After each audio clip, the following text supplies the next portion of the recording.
يا صباح الفل يا ابو صحاب، ازيكم عاملين ايه؟ يا رب تكونوا بخير وبألف صحة وسعادة. هنتكلم النهارده في ايه؟ مش هنتكلم النهارده على النادي الاهلي والجيش الملكي المغربي.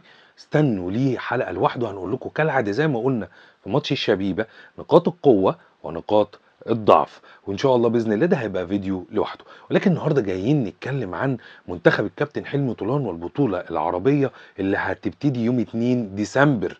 يعني خلاص كلها يومين وتلاقي البطولة العربية ابتدت.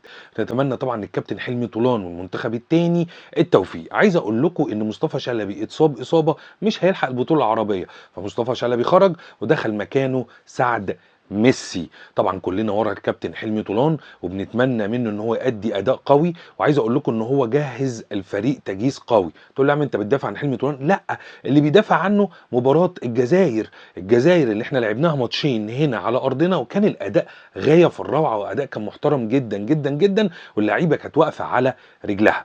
تعالى برضو اقول لك حاجه تانية، المواعيد بتاعه الماتشات نزلت والايام بتاعه الماتشات نزلت، تعالوا نشوفها مع بعض.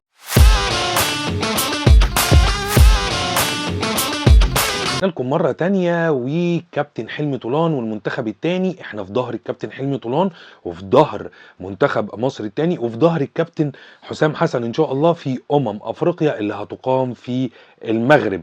اي منتخب بيحمل اسم مصر احنا في ظهره، وبعد ما يخلص او بعد ما تخلص البطولة هيكون كشف الحساب موجود، سواء هنقول لك مبروك او هارد لك وليه اخفقت وليه. ولكن دلوقتي احنا كلنا في ظهر المنتخب الوطني التاني والاول بدون انتقادات. وطبعا قبل ما تطلع بعد ما شفت الفيديو يا ريت تعمل لنا فولو وتشترك عندنا في القناة وتتابعنا لو مش متابعنا يا ابو الصحاب. واخر الكلام زي كل مرة ما بنقول، سلام.